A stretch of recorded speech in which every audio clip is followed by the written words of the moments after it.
Hey, Jake. Hey, Katie. Welcome back to By Its Cover. Thank you. You're welcome. So glad to be here. You didn't read the book that we're talking about today. I didn't. It's The Berry Pickers by Amanda Peters. Mm-hmm. And did you look at the cover of this book? I did. Did you like it? It's blueberries. Yeah, I like blueberries. Your head tilt and like the whole...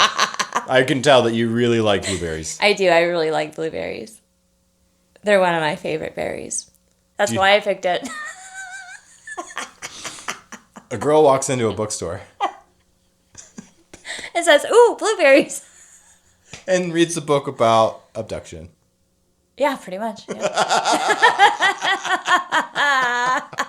Only at your library, folks, will you find that sort of entertainment. Actually, I found this one on Kindle. God damn it. Well, I guess technically I found it in the library. I used that Libby. I used the Libby app Okay. to search my library for Kindle books. Oh, okay. What's this book about? You want the quick summary? Yes. Okay. Let's see if I can do that. This book is about a family from Nova Scotia. They're indigenous people of Nova Scotia. And they travel down to Maine every summer to pick berries for the white people that live there. So one summer they go down to pick berries and the family's 4-year-old daughter Ruthie goes missing. And the book covers a guy named Joe, who's her older brother, reliving his life and experiences and everything, and kind of sad about not ever finding Ruthie. It also covers the perspective of a woman named Norma, who grows up in a house in maybe Boston with a weird family. So is Norma one of the people that travel, or is she a local to Boston? So you find out pretty early on, or you suspect pretty early on, that Norma is Ruthie. Wait. Yeah. Whoa. Uh-huh. That's a plot twist. I Yeah. didn't expect that. Oh, yeah. Okay, so a family comes down from Nova Scotia to pick blueberries. Yep. And they lose their kid, Yep.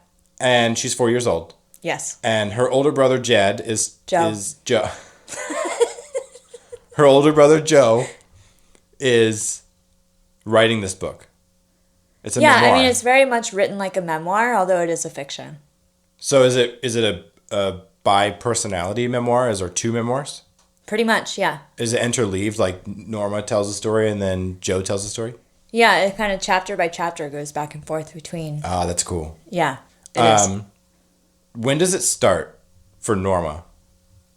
I don't know the answer to that question. I don't remember. I Is think she that still she's 4? I think that she's not 4.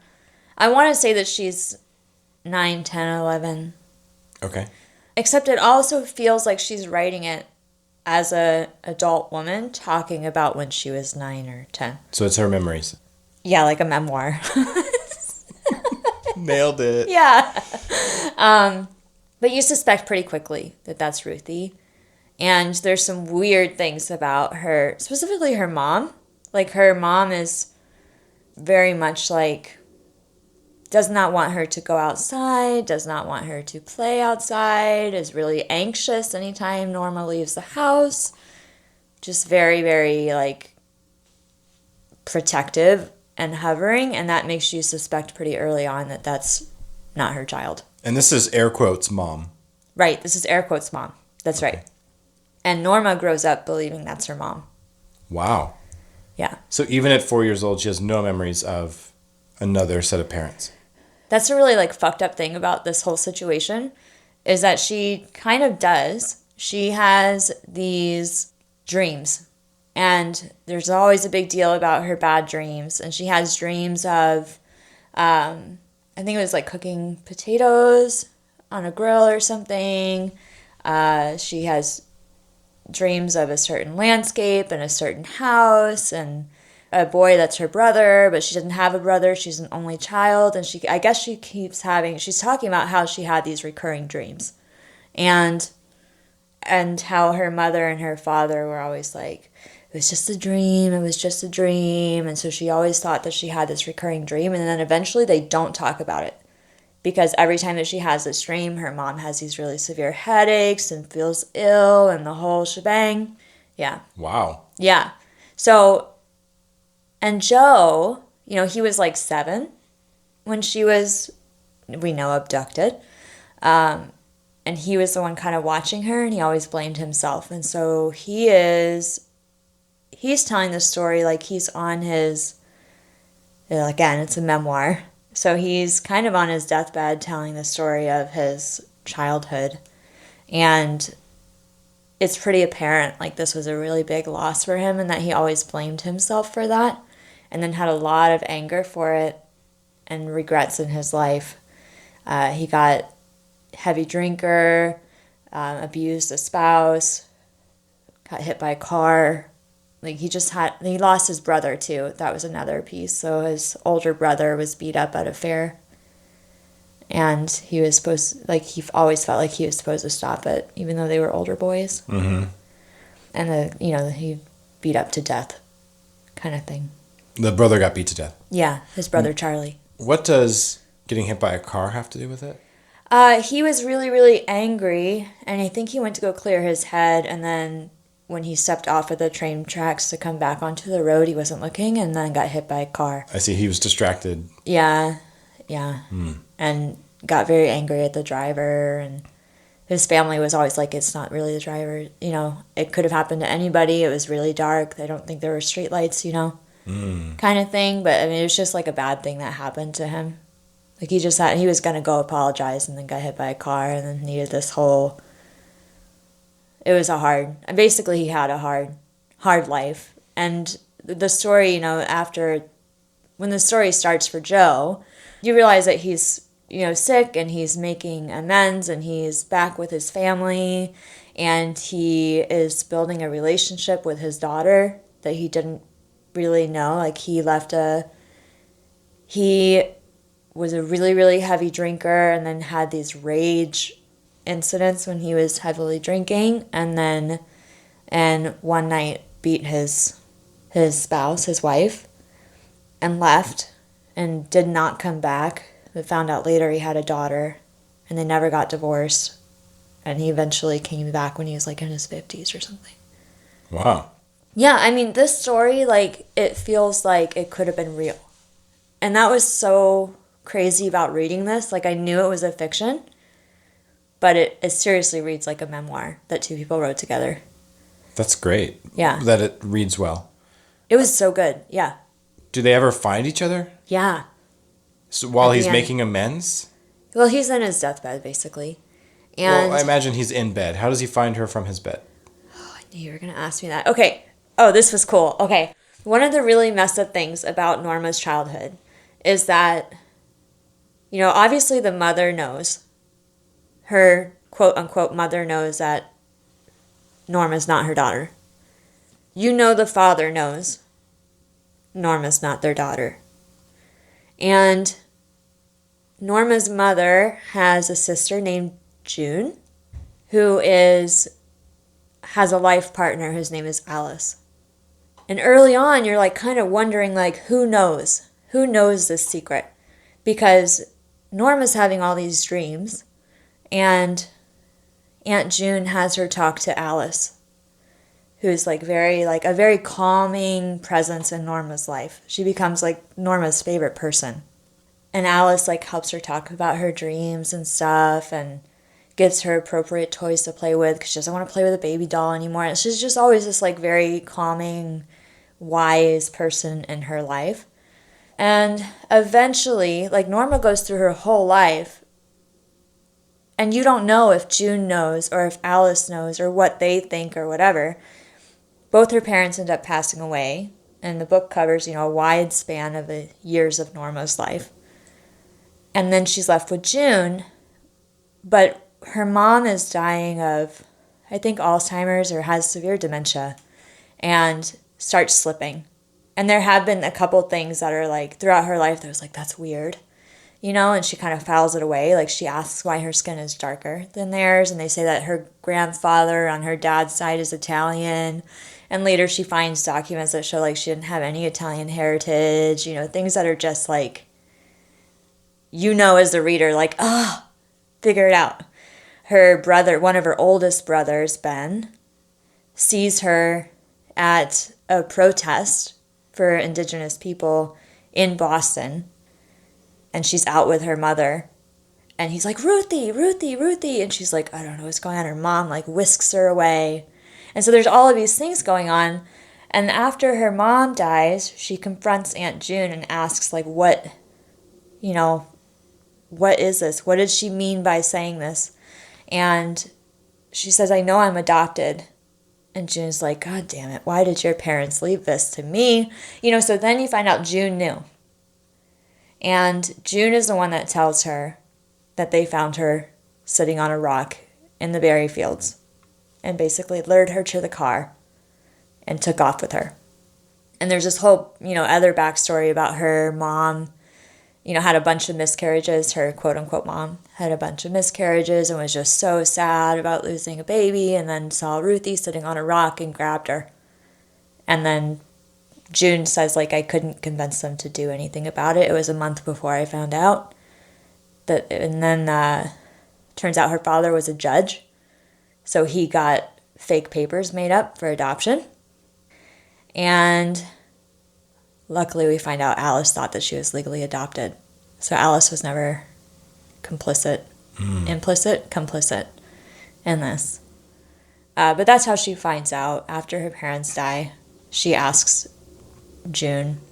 And then June helps her figure out where she was. So they go back, they kind of backtrack. So while Joe is going through his life and talking about his mistakes and everything, and like what, he's never going to see Ruthie. They never gave up the search really for her. Like mentally they always thought that she was alive, but some of them really thought she wasn't, and were just like, stop talking about Ruthie, like it's too painful, we don't want to do that.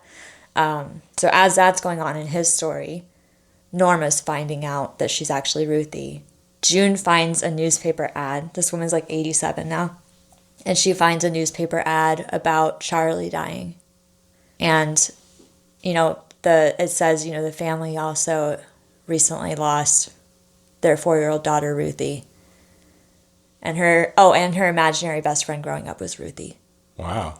Yeah, I just gave you a lot of information about this book. And there's a lot of connect the dots, right? Yeah, it was so much connect the dots. And so she's kind of like going into, going to the place where she would have been lost, and finding a cabin and finding people who might have known her family, and then figuring out where they might be in Nova Scotia. And it's just so cool. What time period does this story take place?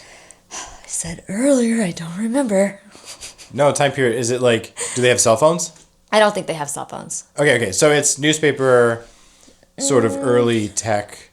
Like yeah, I would say newspaper, early tech. I think by the end of the book, she probably has a cell phone. Got it. But I didn't get the impression that they had those at the beginning of the book. And one of the things that was really, really astounding and in a good way, kind of like in your face about this book, was the level of racism in there. Like, I mean, the book is written from the perspectives of these indigenous people from Nova Scotia who experience a ton of racism in their lives. And it's just like, ugh. It was described so well. But how does Joe and Norma find each other?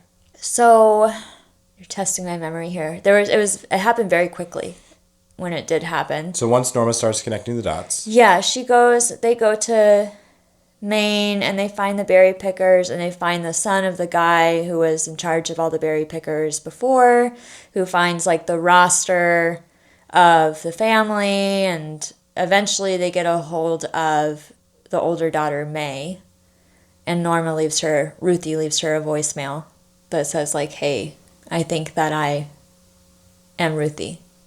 And May eventually calls her back, and they schedule a meeting. Do Joe and Norma meet? Yeah. Oh, so Joe doesn't die first? No. Oh, that would have been awful. I know. Yeah, it was great. And then she gets to reunite with her mother, who's still alive. Wow. Yeah. So does she change her name back to Ruthie? I think she still goes by Norma, because she grew up as Norma. Does she forgive her parents? It was complicated. Parents? Yeah, I mean, that was complicated. She talks about dealing with those intense emotions about, she loves her parents, but also like, wow, they did this really horrible thing, and what kind of, she could have had much different life, you know? And she talks about, I think she did forgive them, but I think it was very hard. Yeah, because it seems like it's the cycle of trauma, right? Sort of desperate for a child mother looks for a child. And the brother is affected by that. Yep. Right? And affects the lives of the people around him, who will in turn affect the lives of the people around them. Right? Very real life. Very real life. Yeah. Yeah. Which is why multiple times I checked to make sure it was a fiction. Because it was so well written. Like, I really highly recommend this book. And the author, Amanda Peters, she wrote both perspectives. I believe, yeah, she wrote both perspectives. She's the only writer listed in the book. At least on the cover. She's the only writer on the cover. Right. I did read a little bit about her later. Just a little. Was she a berry picker from Nova Scotia? I don't know, actually. What I do know is that her father wanted her to write about them. And she said, Dad, I only write fiction. Oh. But then this story came to her surrounding, I gather that they're probably from Nova Scotia and probably are indigenous people. So this was probably heavily inspired by things that happened either to her or around her and her family. Yep. And maybe for legal reasons, it's labeled as a fiction. Maybe. The sense that I got, that's definitely possible. I don't know if there's a real missing Ruthie out there or not, but with a different name. But Amanda, what's your real name? Right. The feeling that I got is that this story could have been true. And at least, I think that at least the life experiences and interactions with the people in Maine that they had, the type of racism they encountered, the types of things that they heard about themselves, like being, you know, they pick the berries because their blood is sour and the mosquitoes don't like their blood, you know. That's the reason why they're in the fields. I mean, that's a superpower. I want sour blood. So that the mosquitoes don't bite me. Yeah, but they don't have sour blood. They all know. It's like the smoke following the ugly. Right, yeah. It's horrible.